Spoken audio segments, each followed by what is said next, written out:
Welcome to Community Keys. Our mission is to spotlight the Impact Theory community members, where they came from, how they got here, and where they are headed. I'd like to encourage our audience to reach out to these members, make friends, build relationships, and lift each other up.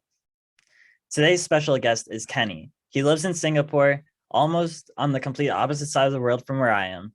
Kenny's a financial consultant with a passion for gaming and personal development.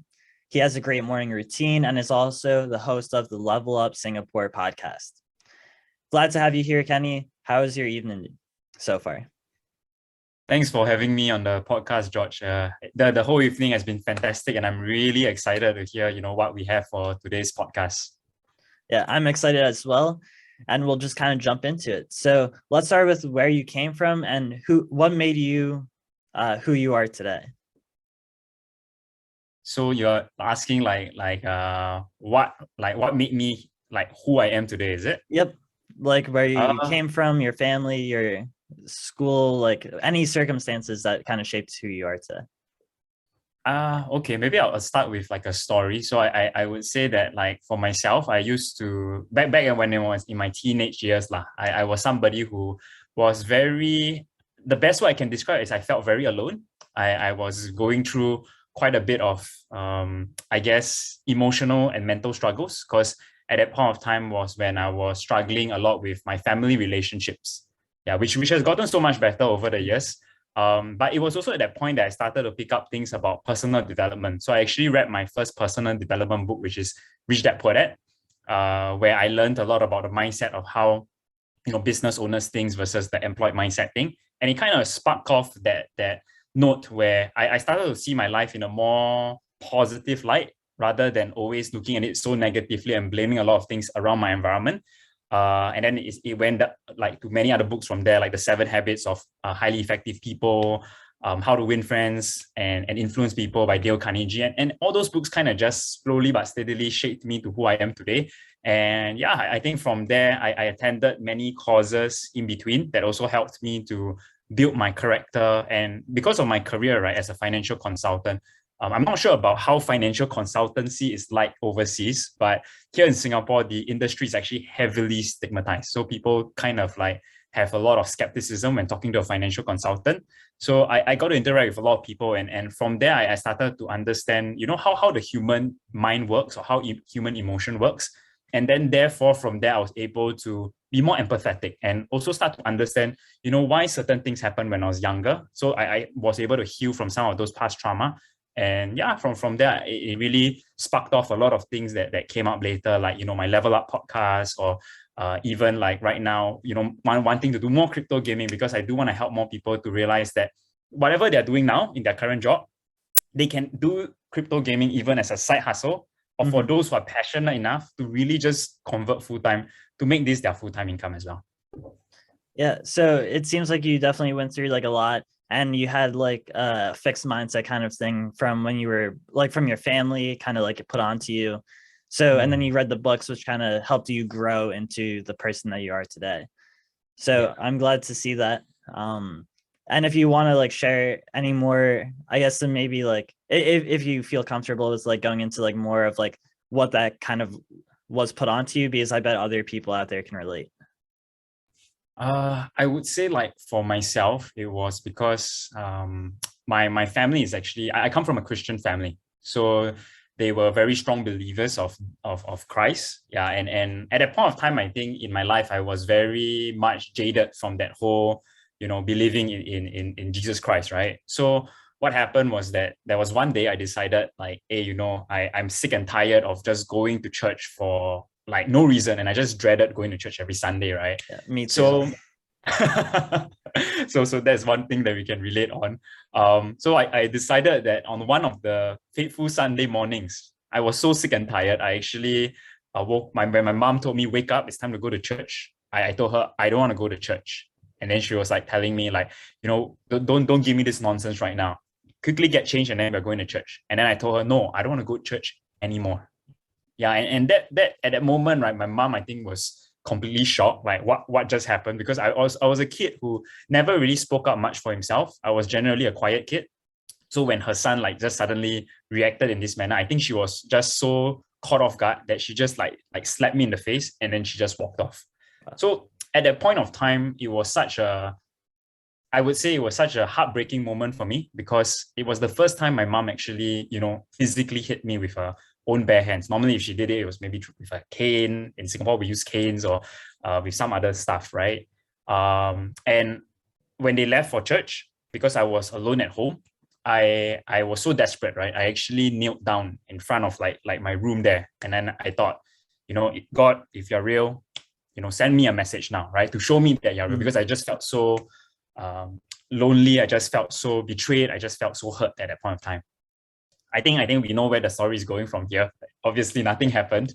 No, that's fine. Like, honestly, like I have a very similar experience myself, just with always having to wake up every Sunday to go to church, and it just wasn't like for me. Like, I went to like a Greek Orthodox church, so it was in Greek and I couldn't understand Greek.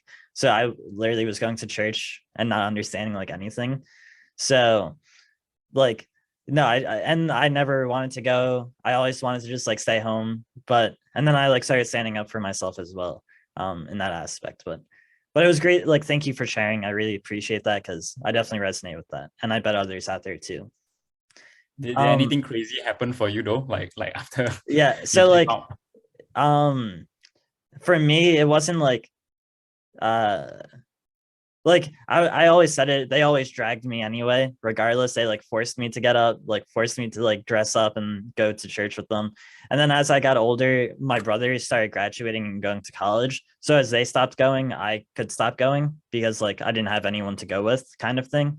So like it kind of just like tapered off, because like I always put up a fuss like every single weekend. So it was like, it was too much of a hassle for them to do it every time. So I got kind of lucky that way. But yeah, so let's go back to you. And so how did you find like impact theory? Where did like what resonated with you the most in terms of like maybe a favorite guest or something like that? The how I got exposed to impact theory was actually through my career. So my mentors are actually very big followers of the impact theory channel. And during our trainings, because we come from a sales background, we require a lot of mindset training to make sure that we are able to handle the rejections, or we're able to be consistent and disciplined with our daily habits, right? So they did show quite a number of impact theory videos, and we were like tasked to write reflections. I personally enjoyed every video that I watched from impact theory, so the reflections didn't come too hard. But the one that really impacted me the most, right, was hearing, I can't remember the guy's name, but he basically had this quote that says that your mind can make you sick. So whatever you think will therefore manifest physically in your body as well. And it really hit me really hard, because when I was in my second year of my sales career, there was a lot of emotions going through my mind constantly, because you're still new to the rejections. You're really not too sure how to handle all the emotions that you're feeling. But every time I come to a point where like I have so much stress, then I start to break down physically. And it really made me realize that, if I think positive, right, the body also naturally will react positively as well. So it just got me to be more intentional, that whenever I start to feel stressed or I'm feeling down, I try to trick my mind to be like, okay, let's go back to things like gratitude. What can I be grateful for? What are the things that I've done well? What are the things that have progressed or improved over the year? And that really helped me to have a lot of breakthroughs in 2018, which was my second year in my career. And yeah, I think impact theory in that sense really benefited me. That's awesome. And then you brought up like your routine, or like habits and routines. Do you practice any? I have a morning routine, if that answers Yeah, your question. if you want to go into it just like briefly, because I bet others out there are looking for starting their routine or already have one. But definitely sharing would be nice. Like for me, when I get out of bed, straight away, the first thing I would do is to put on my running shoes, because normally running or exercising is the hardest activity for me at the start of any day. So I would quickly just like wake up and then quickly put on my shoes, so that I don't have an excuse anymore not to go out and either do a brisk walk or a jog, right? So after that, 45 minutes to an hour, then what I'll do is come back. I'll do a 10 to 20-minute meditation. Now I'm trying to stretch myself, because I just interviewed someone on my podcast, and he was telling me, if you don't have 30 minutes for meditation, then you need to meditate for 1 hour. Then I was like, That what do doesn't you mean add by up. that? I really don't have time for 30 minutes. What do you mean we have meditation for 1 hour? But as he went into the concept of it, I realized that a lot of us, right, do not want to do a longer term meditation. It's mainly because we are fearful of how uncomfortable it'll be, or we give ourselves excuses like we don't have that kind of time. But in actual fact, if you are really present, you would know that 1 hour of time it should be very easy to invest into lah. Yeah, 100%. Yeah, lots of us are just like on our phones for an hour, just wasting time. So we can definitely put that to like work, doing like things for ourselves that serve us. So totally like get that. So then I guess we'll go into like kind of the later segment of the podcast. But what are some of the things you are working on now and want to work on in the future that you'd like to share? Wow, man. I have so many things, and that's just something that I'm trying to, I guess, narrow down in the upcoming months to the next 1 year. Yeah, so I think the first thing is I am still running my financial consultancy business. I'm trying to actually build a team because I've come to a point where I have hundreds of clients, and it can sometimes be a bit tough to manage all of them. So I would love to, have people under me so that, they can learn the practice, they can really help people.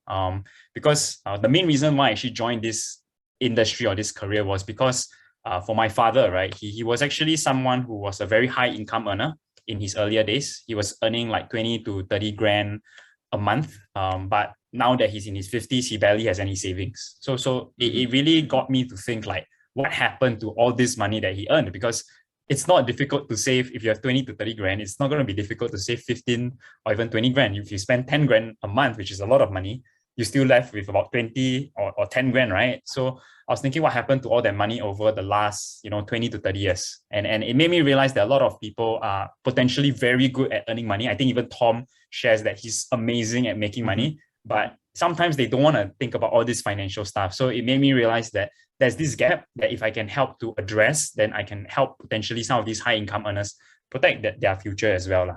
Yeah, so I'm still trying to build this brand. I'm still trying to build this practice so that I have people under me that can, take over my business so that I can be a bit more hands-off. Then I can focus on my other projects. Like I think, my Level Up podcast.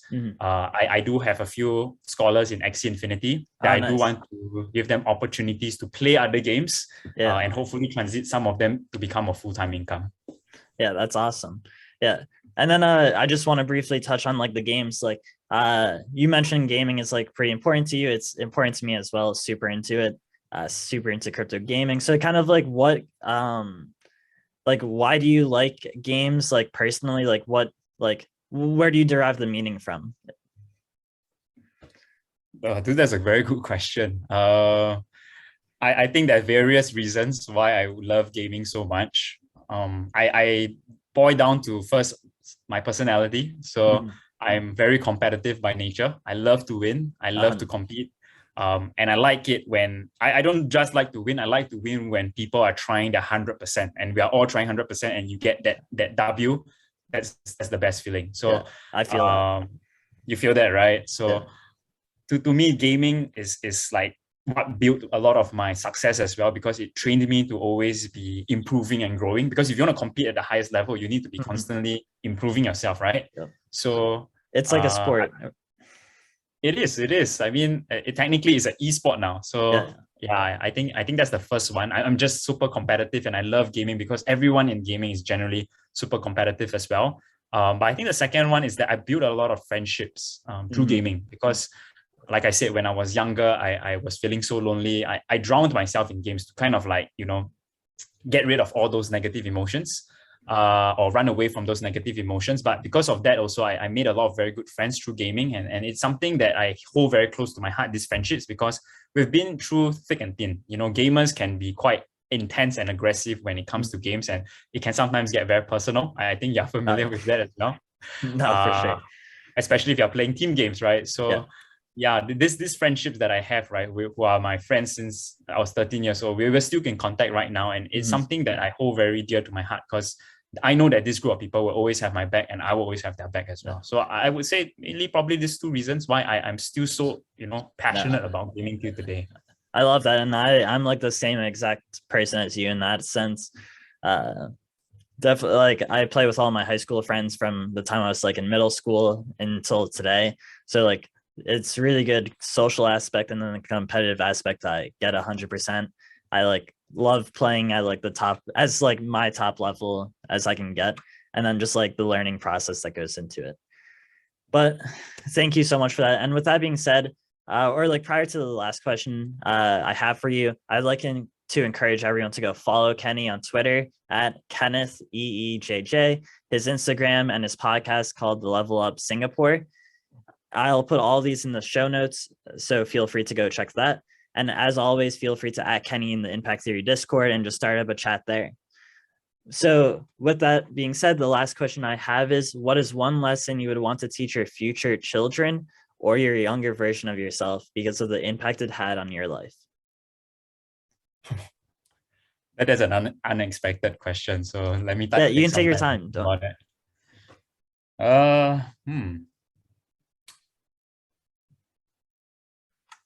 I think this is something that I live by. I wouldn't say that it definitely has created a lot of success for me yet, but I do want to continue living by this value, which is to be kind to anyone and everyone, no matter what kind of treatment they give you. Because I think there's a lot of toxicity in the world. Everyone is hurting somewhere, past trauma. I personally resonate a lot with past trauma, because I know that sometimes when I react negatively to things, it's always because of what happened to me in the past. But I realized that with kindness, that's how some of this trauma can heal. So if when I have kids in the future, that's still something that I'm not too sure yet. But I would definitely want them to be people that are kind to others and to try their best to understand another person's perspective before judging them. Yeah. Mm-hmm. No, I love that. It's like, yeah, leading with empathy and just like compassion is always the best thing. And just, we need more love in this world. So I'm with you on that. So I thank you for that. I'm glad that I got to meet you through the Impact Theory, and I can't wait until hopefully we get to meet in person one day. And as for the audience, I'd like to leave everyone off with a reminder that relentless heroes become legendary. Join the Discord, connect with Kenny, and until next time, peace.